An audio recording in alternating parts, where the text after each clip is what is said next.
أعوذ بالله من الشيطان الرجيم. قل هذه سبيلي أدعو إلى الله على بصيرة أنا ومن اتبعني وسبحان الله وما أنا من المشركين.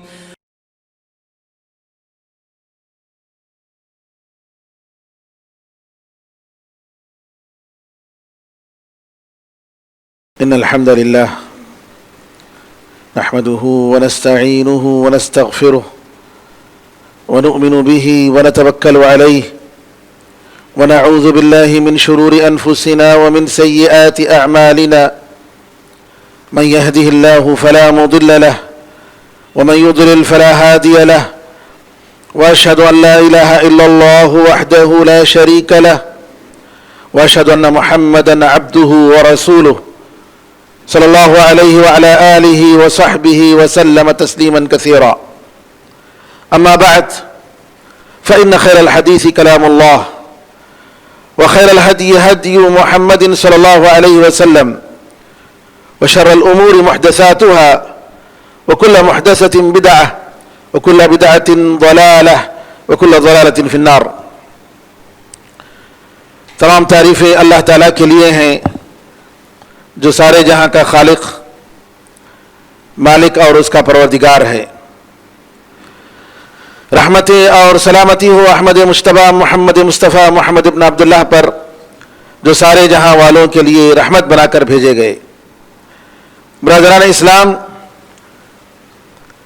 اس سے پہلے توحید کا ایک اہم موضوع وسیلے کے بارے میں نے تفصیل سے بہت سارے باتیں بتائیں، چونکہ وسیلہ ایک ایسی چیز ہے جس کے ذریعے امت میں شرک داخل ہوا ہے. میں نے بتایا تھا کہ وسیلہ کا مطلب اللہ سے قربت حاصل کرنا، اللہ سے قریب ہونا. اور جب وسیلہ کا لفظ یہاں کہا جاتا ہے تو اس کا مطلب یہ ہے کہ کوئی ایسا ذریعہ جس کی وجہ سے اللہ تعالیٰ سے ہم اپنی دعاؤں کو، اپنی مرادوں کو منوا سکیں، اللہ تعالیٰ ہماری دعا قبول کر لے. اس میں سب سے بہترین قسم میں نے یہ بتایا کہ دعا کرتے ہوئے اللہ کے نام اور اس کے عظیم صفات کا حوالہ دے کر دعا کرنا.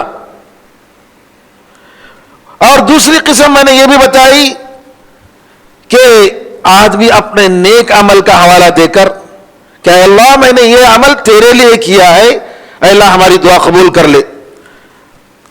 غار والوں کا واقعہ اور دوسرے واقعات میں نے اس سلسلے میں ذکر کیے. تیسرا وسیلے کی تیسری قسم جو جائز ہے، جو کر سکتے ہیں، وہ یہ ہے کہ نیک آدمی کے پاس جس کے بارے میں یہ امید ہو کہ اس کی دعا اللہ تعالیٰ قبول کرے گا، اس سے ضرورت پر کبھی دعا کی درخواست کی جائے اور اس سے طلب کیا جائے کہ ہمارے لیے آپ دعا کیجئے، جبکہ بشرطے کہ وہ زندہ ہو. ہم بتائیں گے تفصیل سے کہ جو لوگ قبروں کے پاس جا کر مانگتے ہیں اور زندوں اور مردوں میں کوئی فرق نہیں کرتے، وہ کفر کا کام ہے، وہ شرک کا کام ہے. اور ان کے پاس جو غلط فہمیاں ہیں، ان کی جو شبہات ہیں، ڈاؤٹس ہیں، انشاءاللہ ہم اس کے بارے میں بتائیں گے، کیونکہ یہ موضوع اتنا اہم موضوع ہے کہ آج امت کا اکثر طبقہ اسی میں برباد ہو رہا ہے، نعوذ باللہ. آئیے تیسری قسم جو وسیلے کی جائز کہ کسی نیک آدمی کے پاس جا کر ہم طلب کریں، اس کی مثال نبی کریم صلی اللہ علیہ وسلم ایک مرتبہ جمعے کا خطبہ دے رہے تھے، اور اس حدیث کے راوی انس رضی اللہ عنہ فرماتے ہیں کہ لوگوں میں پانی کی بڑی قلت، لوگ پریشان، قحط سالی. ایسے موقع پر ایک بدو سامنے کے دروازے سے آتا ہے اور آ کر نبی کریم صلی اللہ علیہ وسلم سے کہتا ہے اللہ کے رسول لوگ برباد ہو گئے, گھر والے برباد ہو گئے, مویشیاں جانور برباد ہو گئی, راستے کٹ گئے, لوگ سفر نہیں کر پا رہے, پانی نہیں ہے, دعا کیجیے اللہ تعالیٰ سے کہ اللہ تعالیٰ بارش کو بھیجے. انس رضی اللہ تعالیٰ کہتے ہیں آسمان آئینے کی طرح تھا, ذرہ برابر بادل نہیں. نبی کریم صلی اللہ علیہ وسلم نے نہ چادر پلٹایا, نہ آپ جو ہے اس جگہ سے ہلے, آپ نے دعا کی, اپنے ہاتھوں کو اٹھا کر دعا کی, حتیٰ کہ میں نے آپ کے بغل کی سفیدی کو دیکھا, ہاتھ اٹھا کر آپ نے دعا کی اور آپ نے فرمایا اللہم اغیثنا اللہم اغیثنا اللہم اغیثنا, اے اللہ ہمیں بارش برسا, ہمارے لیے بارش نازل کر, اے اللہ ہمارے لیے بارش کا انتظام کر. یہ دعائیں نبی کریم صلی اللہ علیہ وسلم نے کی. کہتے ہیں کہ ہم نے نہ کوئی بادل دیکھا تھا, کچھ بھی نہیں, اتنے میں نبی کریم صلی اللہ علیہ وسلم جیسے ہی دعا کی زبردست ہوا چلی اور ہوا کے بعد بادل آیا. جی ایسا بادل کہ جو ہے گویا ڈھال جسے ہوتا ہے, آدمی اپنے آپ کو بچانے کے لیے ڈھال کا استعمال کرتا ہے, اس طریقے سے بادل گول سا آیا اور بارش برسنے لگی. کہتے ہیں کہ بارش نبی کریم صلی اللہ علیہ وسلم منبر سے اترے بھی نہیں تھے کہ بارش اترنے لگی. اتنی بارش ہوئی, اتنی بارش ہوئی کہ جو ہے اس دن پوری بارش, دوسرے دن, تیسرے دن, پورا ایک ہفتہ. کہتے ہیں کہ 6 دن ہم نے سورج کو نہیں دیکھا. انس رضی اللہ تعالیٰ فرماتے ہیں پھر اس کے بعد نبی کریم صلی اللہ علیہ وسلم دوسرا جمعہ جب خطبہ دے رہے تھے, انس رضی اللہ عنہ کہتے ہیں کہ وہی شخص یا کوئی دوسرا شخص داخل ہوا, کہا اللہ کے رسول راستے کٹ گئے, گھر گر گئے ہیں اور لوگ پریشان ہیں, اللہ سے دعا کیجئے کہ اللہ تعالیٰ بارش کو روک لے. نبی کریم صلی اللہ علیہ وسلم جی دعا کرتے ہیں اللہم حوالینا لا علینا, اے اللہ ہمارے اطراف, ہمارے اوپر نہیں, درختوں پر, پہاڑوں پر, وادیوں پر. نبی کریم صلی اللہ علیہ وسلم نے دعا کی اور نبی کریم صلی اللہ علیہ وسلم نے اپنے ہاتھ کے ذریعے ایسے اشارہ کیا ہمارے اطراف. کہتے ہیں انس رضی اللہ عنہ جیسے نبی کریم صلی اللہ علیہ وسلم اشارہ کرتے تھے بادل ویسے چھٹ جاتا تھا. دائیں طرف اشارہ کیا ادھر چھٹ گیا, بائیں طرف اشارہ کیا ادھر چھٹ گیا. سبحان اللہ, بارش رک گئی. بتائیے نبی کریم صلی اللہ علیہ وسلم کے ایک عظیم معجزہ, نبی کریم صلی اللہ علیہ وسلم کے بے شمار معجزات آپ کی زندگی میں, ایسے میراکلز, ایک ایک واقعہ لوگوں کے اسلام کے لیے سبب بن سکتا ہے. ایک ایک واقعہ, بے شمار سینکڑوں واقعات. اللہ اکبر. میرے بزرگوں, میرے نوجوانوں, آئی ٹی کے میدان میں کام کرنے والوں, یہ آپ لوگوں کا فرض ہے جس کے پاس یہ ہنر ہے کہ وہ اسلام کی دعوت دوسروں تک پہنچا سکتا ہے. آج اس ملک میں اور پوری دنیا میں انٹرنیٹ کے ذریعے ہم اسلام کی دعوت کو ہر گھر میں داخل کر سکتے ہیں. افسوس یہ ہے کہ دوسرے اہل باطل کے لیے دن رات محنت کر رہے ہیں. ہمارے دل میں حق کو پہنچانے کی تڑپ نہیں ہے. ہمارا جو ڈی پی ہوتا ہے, ہمارا جو اسٹیٹس ہوتا ہے, آپ ذرا دیکھ لیں لوگوں کے گانے بجانے, بیکار چیزیں, ایسی چیزیں جس کا کوئی فائدہ نہیں. ہمارے واٹس ایپ میں یہ سارے وسائل, فیس بک میں, جی ٹویٹر میں, انسٹاگرام میں, کیا کر رہے ہیں ہم لوگ؟ اہل باطل دیکھیے کس طریقے سے اس کو استعمال کرتے ہیں. جب ملک کے بڑے صدر نے جی ملک کے لیے بربادی کا راستے کا طور پر لگے ہوئے, بتائیے اگر قرآن کریم میں جو آیتیں ہیں جس میں اللہ سوال کرتا ہے توحید کے بارے میں, صرف سوال الہ مع اللہ, کیا اللہ کے ساتھ بھی کوئی خدا ہے؟ صرف ایک سوال، اس کا ترجمہ اور بہترین انداز سے بنا کر کوئی ڈی پی میں ڈال دیا، اور آپ کے جاننے والے کتنے لوگ غیر مسلم ہیں جو دیکھتے ہیں آپ کے موبائل اور آپ کے واٹس ایپ سے ان کا تعلق ہوتا ہے. سوال، اِلٰہٌ مع اللہ، یا لو کان فیہما آلہۃ الا اللہ لفسدتا، اگر ان دونوں جہانوں میں زمین و آسمان میں اللہ کے سوا کوئی اور خدا ہوتا تو اس کا نظام ہی بگڑ جاتا. جی بے شمار، ففروا الی اللہ، اللہ کی طرف دوڑو. قرآن کریم کی اتنی ایسی آیتیں، صرف اس کا ترجمہ اگر آپ ڈال دیں گے، اللہ اکبر، لوگوں کی ہدایت کا سبب بن سکتا ہے، لوگوں کی ہدایت کا سبب بن سکتا ہے. میرے بھائیوں، بہت افسوس کی بات ہے کہ ہم لوگ غفلت کی زندگی گزار رہے ہیں. اللہ تعالیٰ کی توحید کو پھیلائیے، اللہ کی وحدانیت کو پھیلائیے. آپ کے گھر میں، آپ کی زندگی میں، آپ کی تجارت میں برکت آئے گی. حدیث میں علماء فرماتے ہیں، شیخ الاسلام تیمیہ نے کہا، اللہ تعالیٰ کسی بندے کا نام اتنا ہی روشن کرتا ہے جتنا وہ بندہ اللہ کے نام کو روشن کرتا ہے. اور اس کی مثال حدیث، نبی کریم صلی اللہ علیہ وسلم کی حدیث کہ اللہ نے فرمایا کہ بندہ اگر اپنے دل میں یاد کرتا ہے مجھے تو میں اس کو میرے نفس میں اس کو یاد کرتا ہوں. فَإِن ذَكَرَنِهِ فِي نَفْسِي ذَكَرْتُهُ فِي نَفْسِي، اگر اپنے نفس میں اس کو اللہ کو یاد کرتا، اللہ تعالیٰ حدیث قدسی میں فرماتا ہے میں اپنے نفس میں اس کو یاد کرتا ہوں. وَإِن ذَكَرَنِي فِي مَلَئٍ ذَكَرْتُهُ فِي مَلَئٍ خَيْرٍ مِّنْهُمْ، اور اگر بندہ لوگوں کے سامنے میرا ذکر کرتا ہے تو میں ان سے بہتر لوگوں کے سامنے، فرشتوں کے سامنے میں اس کا ذکر کرتا ہوں. یہ توحید کی برکت ہے میرے بھائیوں، یہ توحید کی برکت ہے. اللہ کی وحدانیت، اللہ نے جو وسائل آپ کو دیے ہیں ان وسائل کو توحید کو پھیلانے میں، اللہ کی وحدانیت کو پھیلانے میں، لوگوں کو اللہ کے ساتھ جوڑنے میں استعمال کیجیے. آج اس کی سخت ضرورت ہے.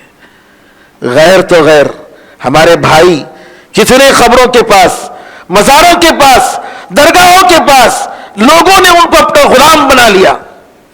جاتے ہیں انسان کے پاس سجدہ کرتے ہیں، اس کا پیر چومتے ہیں، نعوذ باللہ.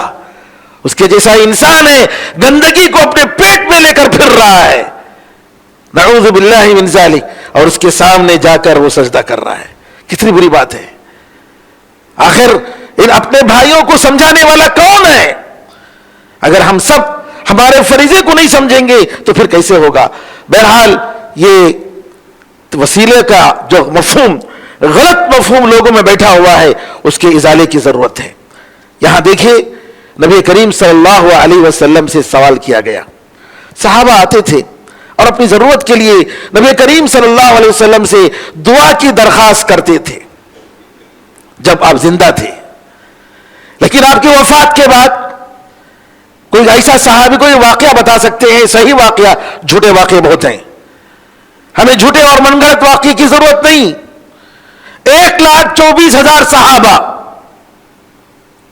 کوئی بتا سکتا ہے 1,24,000 صحابہ میں ایک صحابی، مرد یا عورت، نبی کریم صلی اللہ علیہ وسلم کی وفات کے بعد جا کر قبر کے پاس جا کر نبی کریم صلی اللہ علیہ وسلم سے مانگا ہو کہ اللہ کے رسول آپ اللہ تعالیٰ سے دعا کیجیے؟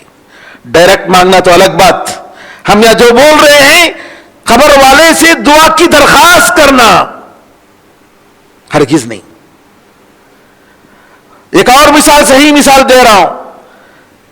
بخاری کی روایت ہے، انس بن مالک رضی اللہ تعالیٰ عنہ روایت کرتے ہیں کہ عمر رضی اللہ عنہ کی خلافت کے زمانے میں قحط سالی آئی. عمر رضی اللہ عنہ کے زمانے میں تقریباً 10.5 سال حکومت تھی آپ کی. عمر رضی اللہ تعالیٰ عنہ جب دیکھتے ہیں کہ پانی نہیں ہے تو کیا کرتے ہیں؟ عباس رضی اللہ تعالیٰ عنہ نبی کریم صلی اللہ علیہ وسلم کے چچا آپ کو بلاتے ہیں، کہتے ہیں اے اللہ، عمر رضی اللہ عنہ فرماتے ہیں اے اللہ، انا کننا نتوسل الیک بنبینا فتسقینا، ہم نبی کریم صلی اللہ علیہ وسلم جب زندہ تھے ہم ان کے ذریعے تجھ سے ہم مانگتے تھے، ان کے ذریعے ہم مانگتے تھے اور تو بارش برساتا تھا، لیکن اب نبی کریم صلی اللہ علیہ وسلم نہیں ہے۔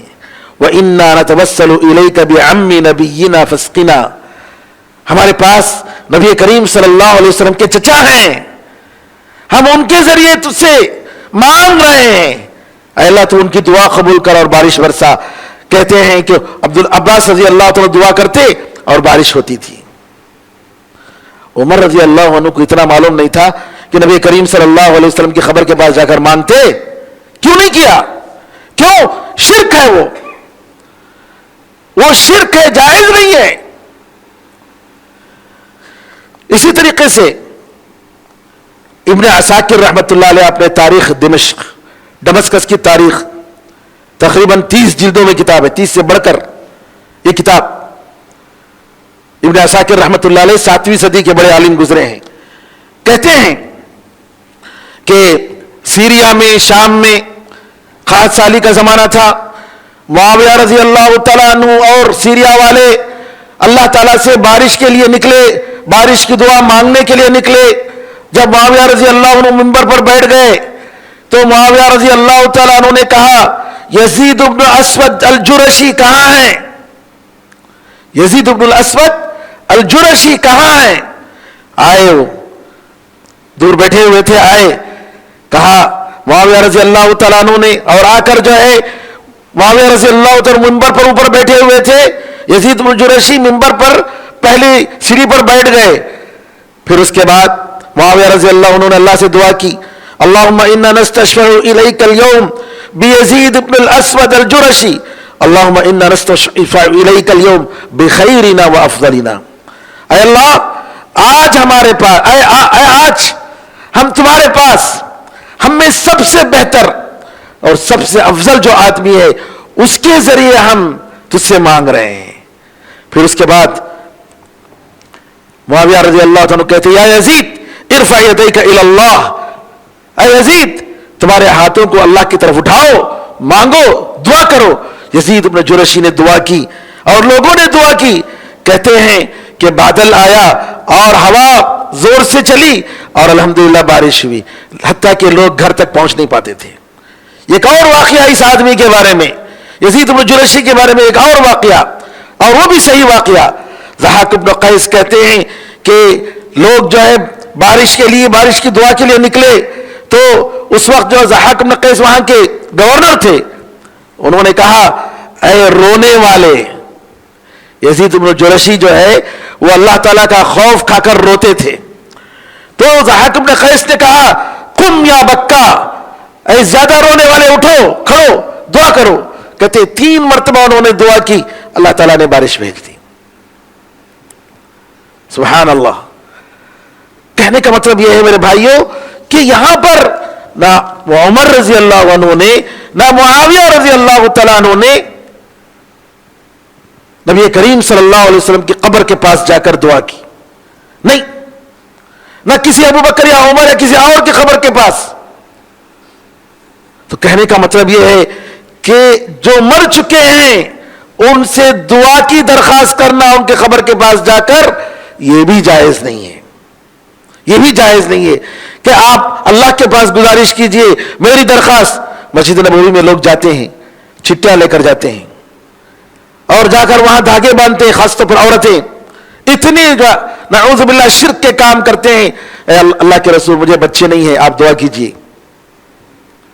اللہ کے دربار میں چٹھی، نعوذ باللہ اتنی چٹیاں نکالتے ہیں لوگوں کی زیارتوں کے ہونے کے بعد کے موسم کے بعد کہ مت پوچھو۔ یہ سب ناجائز اور شرک کا کام ہے، بدعت کا کام ہے میرے بھائیوں۔ اسی طریقے سے ایک اور واقعہ، اویس قرنی ایک بڑے تابعی تھے یمن کے، ان کی خوبی یہ تھی کہ ان کے ماں کے ساتھ بہت ہی فرما بردار، ہمیشہ ان کی ماں کا خیال کرنے والے، حتیٰ کہ ماں کی خدمت کرنے کی غرض سے نبی کریم صلی اللہ علیہ وسلم تک سفر کر کے نہیں آئے، صحابی کے لقب سے محروم ہو گئے۔ یمن کے لوگ آتے تھے نبی کریم صلی اللہ علیہ وسلم کے پاس، لیکن وہ نہیں آئے. کیوں؟ ماں کی ضرورت ہے، ماں کی خدمت کی ضرورت ہے. اگر میں چلا جاؤں گا تو ماں کی خدمت کون کرے گا؟ سبحان اللہ. نبی کریم صلی اللہ علیہ وسلم نے فرمایا کہ تمہارے پاس یمن سے قبیلے قرن سے اویس قرنی آئیں گے. ان کے جسم میں برس کی بیماری تھی. اللہ تعالیٰ سے دعا کہ اللہ نے دور کر دیا، صرف 1 درہم اتنی جگہ رہ گئی. اور اپنی ماں کے بڑا خیال کرنے والے، بڑی خدمت کرنے والے، اگر تمہارے پاس وہ آئیں گے عمر، تم ان سے گزارش کرنا کہ تمہارے لیے وہ اللہ تعالیٰ سے مغفرت کی دعا کریں. کس سے کہا جا رہا ہے؟ عمر رضی اللہ عنہ سے. عمر کون؟ اگر میرے بعد نبی ہوتا تو عمر ہوتے. عمر کون؟ لوگ کہتے تھے صحابہ رضی اللہ اجمعین، ہم لوگ کہتے تھے کہ عمر کی زبان پر تو فرشتہ بات کرتا ہے. عمر کی زبان پر تو فرشتہ بات کرتا ہے. عمر کون؟ 10 آیتیں ایسی کہ جن کی رائے کے مطابق قرآن کریم کا نزول ہوا. انہوں نے رائے دی، مشورہ دیا، اور ان کی رائے کے مطابق قرآن کریم کا نزول ہوا. 10 آیتیں. اللہ اکبر. ایسے عمر، اور عمر کے زمانے میں وہ آتے ہیں. یہ بھی ایک معجزہ. میرے بھائیوں، آج کچھ لوگ ہیں جو نعوذ باللہ نبی کریم صلی اللہ علیہ وسلم کی حدیثوں کا انکار کرتے ہیں. ہمارے مدراس میں ہیں، نبی کریم صلی اللہ علیہ وسلم کی حدیث کے بارے میں مذاق اڑانا، انکار کرنا، اور کہتے قرآن ہمارے لیے کافی ہے. ارے بدبختو، اگر تم نبی کریم صلی اللہ علیہ وسلم کی حدیث کا انکار کرتے ہو تو تم اسلام کے دائرے سے نکل گئے، تم مسلمان نہیں ہو. اور ایسے لوگوں کا جنازہ، ایسے لوگوں کی لاشیں مسلمانوں کی قبرستان میں دفن نہیں کرنا چاہیے. کافر علماء نے فتویٰ دیا ہے. ان کے کہنے کا مطلب یہ ہوا کہ نبی کریم صلی اللہ علیہ وسلم صرف ایک پوسٹ مین، نعوذ باللہ، پوسٹ لا کر دے کر چلے گئے، قرآن لا کر دیا اور چلے گئے. قرآن نے یہی کہا، قرآن نے یہ کہا کہ وَمَن يُطِعِ الرَّسُولَ فَقَدْ أَطَاعَ اللَّهَ، جس نے رسول کی بات مانی اس نے اللہ کی بات مانی.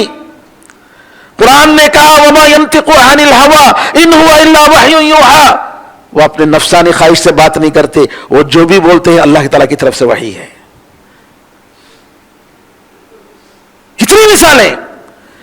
صاف کہہ دیا قرآن نے، تیرے رب کی قسم، فلا وربک لا یؤمنون، صحیح معنی میں یہ مومن نہیں ہو سکتے حتی یحکموک فیما شجر بینہم، آپس میں جو اختلافات ہیں ان اختلافات میں آپ کو جج نہ بنا لیں، آپ کو جج نہ تسلیم کر لیں.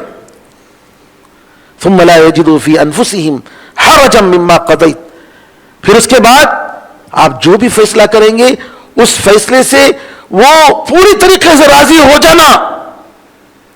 وَيُسَلِّمُ تَسْلِيمًا، ذرا برابر بھی ان کے دل میں اس کے آپ کے فیصلے کے بارے میں خلش نہیں رہنا چاہیے. اللہ اکبر. اتنا صاف کہتا ہے قرآن. اور یہ بدبخت، بلکہ علامہ ابن القیم رحمۃ اللہ علیہ نے فرمایا یا ایھا الذین آمنوا لا ترفعوا اصواتکم فوق صوت النبی ولا تجهروا له بالقول كجهر بعضكم لبعض ان تحبط اعمالكم وانتم لا تشعرون. اے لوگوں جو ایمان لائے ہو، اپنی آواز کو نبی کی آواز کے اونچی نہیں کرنا اور ان کو زور سے نہیں پکارنا. جیسا آپس میں ایک دوسرے کو پکارتے ہو ویسا نہیں پکارنا. ان تحبط اعمالکم، ایسا کرو گے تو کیا ہوگا؟ تمہارے نیک عمل بیکار ہو جائیں گے، برباد ہو جائیں گے. وانتم لا تشعرون، تمہیں اس کا احساس بھی نہیں ہوگا. علامہ ابن القیم کہتے ہیں اللہ تعالیٰ کہتا ہے جب ایک آدمی اپنی آواز نبی کریم صلی اللہ علیہ وسلم کی آواز پر اونچی کرتا ہے اس کے ساری نیکیاں برباد ہو جائیں گی. تو بتاؤ اس آدمی کے بارے میں کیا خیال ہے جو اپنی رائے کو یا کسی اور کی رائے کو، اس کے قول کو نبی کریم صلی اللہ علیہ وسلم کے قول پر مقدم کرتا ہے، کیا وہ اس کا ایمان رہے گا؟ ہرگز نہیں۔ یہ معجزہ عمر رضی اللہ عنہ کے زمانے میں آئے، پوچھا کہاں سے آئے، لوگوں سے معلوم کیا قرن سے آئے ہیں، کہا اویس قرنی تمہارے پاس ہیں، بلایا اویس قرنی کو۔ اویس قرنی سے کہا نبی کریم صلی اللہ علیہ وسلم نے تمہارے بارے میں یہ کہا ہے، میرے لیے تم اللہ سے دعا کرو کہ اللہ تعالیٰ مجھے معاف کر دے۔ سبحان اللہ۔ عمر وہ شخصیت ذرا برابر بھی تکبر نہیں، میں صحابی، میں نبی کریم صلی اللہ علیہ وسلم کا وزیر، میں کیوں جا کر ایک تابعی سے دعا کی درخواست کروں؟ دیکھیے صحابہ کی زندگی، ان کا عمل دیکھیے، کتنا تواضع، کتنی عاجزی۔ عمر رضی اللہ تعالیٰ عنہ نے کہا کہ میں تمہارے لیے بیت المال سے کچھ راشن وغیرہ متعین کرتا ہوں، کہا نہیں میں عام لوگوں کی طرح رہنا چاہتا ہوں، پھر غائب ہو گئے۔ لوگوں کے سامنے لوگ دیکھنے لگے اویس قرنی، بھاگ گئے وہاں سے۔ سبحان اللہ۔ میرے بھائیوں، میرے بزرگوں، وسیلے کے بارے میں جو 3 قسمیں میں نے بتائی، اللہ تعالیٰ کے نام کے ذریعے، نیک عمل کے ذریعے، یا کسی زندے نیک آدمی سے دعا کی درخواست، اس کی میں نے مثالیں دی، یہ ساری قسمیں جائز ہیں۔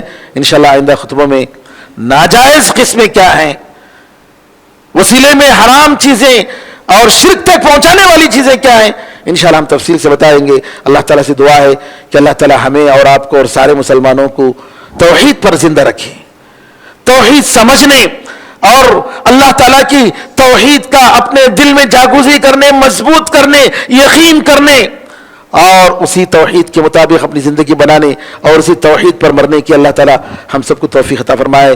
آمین ارحم الراحمین۔ بارک اللہ لنا ولکم فی القرآن العظیم ونفعنا وإیاکم بالآیات والذکر الحکیم، انہ تعالی جواد کریم ملک والرؤوف رحیم رب حلیم۔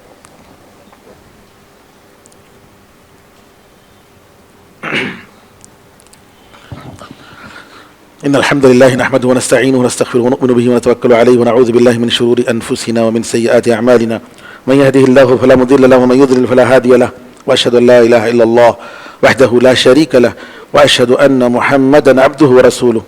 اللهم صل على محمد وعلى آل محمد كما صليت على إبراهيم وعلى آل إبراهيم إنك حميد مجيد، اللهم بارك على محمد وعلى آل محمد كما باركت على إبراهيم وعلى آل إبراهيم إنك حميد مجيد، وصل على جميع الأنبياء والمرسلين والملائكة المقربين والخلفاء الراشدين وعلى جميع الصحابة أجمعين ومن تبعهم بإحسان إلى يوم الدين۔